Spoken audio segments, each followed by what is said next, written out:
Baik, ini part lanjutan dari video sebelumnya ya, yang di ujung kita akan coba menjelaskan pertanyaan kedua penting menurut saya. Mungkin kawan-kawan juga akan ingin tahu apakah kita dalam menentukan jurusan itu bagaimana caranya.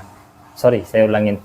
Bagaimana cara menentukan jurusan kita saat kuliah, dan bagaimana kita tahu bahwa jurusan yang kita ambilnya tidak sesuai dengan passion kita, tidak sesuai dengan apa yang kemampuan yang kita miliki.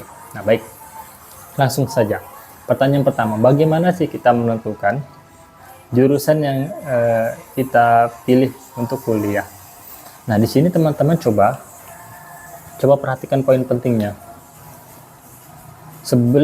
Harus benar-benar kalian pikirin apakah nantinya jurusan kalian ini bermanfaat di pekerjaan kalian selanjutnya. Saya ambil contoh gini, saya tinggal di daerah yang mayoritas itu perkebunan, dan perusahaan-perusahaan yang ada di daerah saya itu lebih ke industri. Saya ambil contoh di sini ada industri Indah Kiat, perusahaan Indah Kiat di industri kertas, dan RAPP itu April itu perusahaan yang berbasis industri, termasuk perkebunan sawit. Baru selain perkebunan sawit itu sawah, pokoknya daerah perkebunan deh. Jadi yang kalian harus lihat awal bukan apa yang kalian rasa, ini gue banget ini saat sekolah, tapi coba kalian lihat di daerah kalian itu apa sih yang menjadi kebutuhan di masa yang akan datang. Saya ambil contoh di daerah saya, ternyata setelah saya berpikir lama, saya baru tahu kalau saya sebenarnya itu salah dalam mengambil keputusan. Saya itu salah dalam mengambil jurusan. Saya hanya berpikir waktu itu, gampang aja.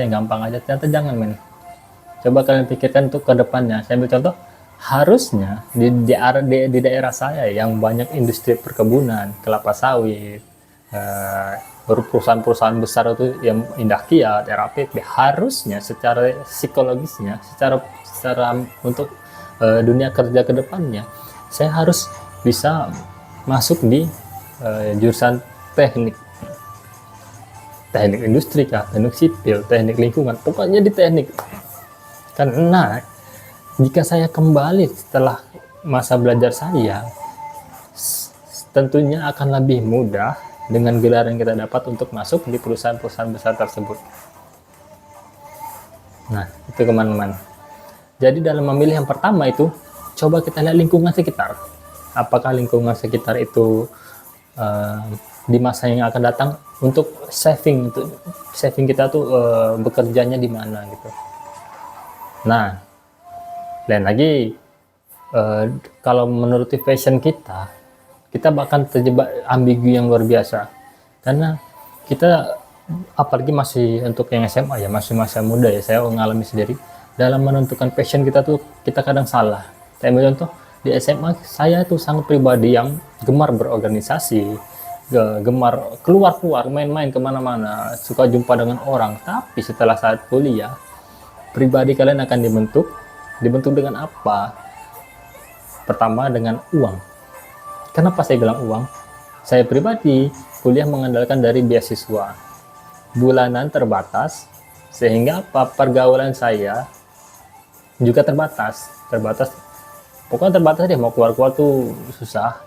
Bisa, tapi terbatas karena itu, sehingga mempengaruhi ke depan saya ini bagaimana berinteraksi kepada orang. Dan yang kedua, selain passion, coba kalian lihat bagaimana kemampuan kalian itu benar-benar kalau saya bilang itu benar-benar hal yang kalian minati, tapi yang bersifat keahlian. Saya bercontoh, Saya dulu salah dalam memilih jurusan saya, karena saya merasa menilai, oh saya ini gemar berorganisasi, gemar berinteraksi dengan orang lain, gemar ya seperti jiwa sosial banget lah. Tapi yang saya lupa, skill komunikasi saya itu terbatas, cara berbicara saya juga terbatas, dan saya tidak mendalami ilmu tersebut. Kayak rupanya ada keilmuan-keilmuan dalam ilmu komunikasi yang baru saya ketahui. Tapi kalau misalnya kalian memiliki bakat bersosial yang tinggi, bisa dengan memilih jurusan sosial itu sangat bagus. Tapi lebih ke keahliannya seperti MC, menjadi host, menjadi moderator. Nah, kedepannya memungkinkan kalian di banyak bidang selain sosial, juga perusahaan-perusahaan itu bakal banyak mencari Anda. Karena dia berkeahlian berkomunikasi dengan baik, bersosial dengan baik. Bisa kalian nanti ditempatkan di lapangan, bagian humas, bisa di dalam corporate, bisa di business development, banyak banget kalau kalian bisa paham. Nah, kesalahan saya ternyata tidak mendalami ilmu sosial, ilmu komunikasi, ilmu-ilmu yang seperti itulah. Jadi pada akhirnya saya tuh merasa bahwa sebenarnya saya nggak di situ passionnya, nggak di situ banget. Tapi yang saya rasakan sekarang, saya lebih tertarik akan videografi, tertarik terhadap foto, tertarik terhadap traveling yang sifatnya ke alam, bukan yang sosialis, bukan yang sifatnya beramai-ramai itu. Dan itu akan menentukan kalian di saat kuliah. Dan ini pertanyaan kedua lebih penting, bagaimana kalau kalian sudah salah jurusan kuliah? Nah, ini dia pertanyaannya. Jawaban yang tepat dari pertanyaan itu adalah selesaikan kuliah Anda cepat-cepat, atau coba cari alternatif lain, alternatif yang bisa mengasah skill kalian di luar dari jurusan kalian. Ambil contoh diri saya aja, jurusan saya sosial, ilmu pemerintahan. Tapi setelah saya 3 tahun, 4 tahun, saya merasakan, oh ternyata saya nggak cocok nih kayaknya di bidang ini, di bidang birokrasi. Apalagi proses rekrutmennya, waduh, ampunan bos, sangat tidak jelas. Dan harus punya orang dalam. Nah, jadi coba cari alternatif lain, dan ini juga saya coba terapkan. Mana kita mencari komunitas-komunitas lebih sifatnya baik yang berbayar atau tidak berbayar. Kalau kalian yang lain misalnya course lain, bisa pelatihan komputer, pelatihan desain grafis, pelatihan yang bersifat keahlian.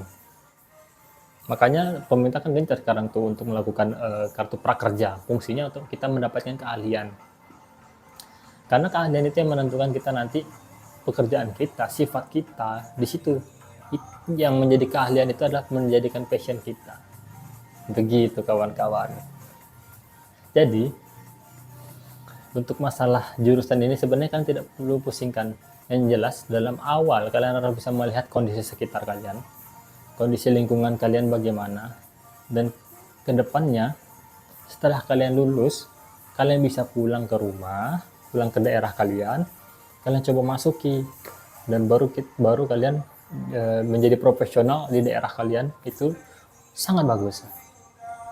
Tapi kalau yang kuliah dan ternyata dia menetap di kota dekatnya, bagus juga, tapi kebanyakan ilmunya tidak terlalu sesuai dengan niat awalnya.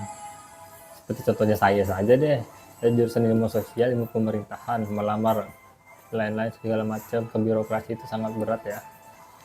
Ujungnya karena kebutuhan, saya bekerja awal itu menjadi promotion, menjadi sales promotion, dan kemudian pernah menjadi marketing area cabang, principal, memegang handle cabang. Dan memang sebenarnya secara psikologis itu masih sosial, berinteraksi dengan banyak orang, tapi ternyata ada hal-hal yang di ujungnya kalian tidak akan menikmati pekerjaan tersebut. memang pekerjaan memang tidak untuk dinikmati, tapi dalam menjalaninya paling tidak kalian merasa oh nyaman ya, masih bisa menerima gaji, masih bisa kita berkreasi lebih, kita bisa memaksimalkan kerjaan kita. Tapi kalau sudah tidak nyaman, yang terjadi adalah kalian akan merasakan beban di pundak itu sangat berat nih, sangat berat, percaya sama saya. Jadi buat adik-adik, coba pikirkan baik-baik, benar. Pikirkan lingkungan kalian. Yang jelas nggak usah pikirkan jauh-jauh. Oh, saya mau jadi ini, saya mau jadi ini. Tidak, men. Yang paling awal yang kalian pikirkan adalah coba lihat di sekitar kalian.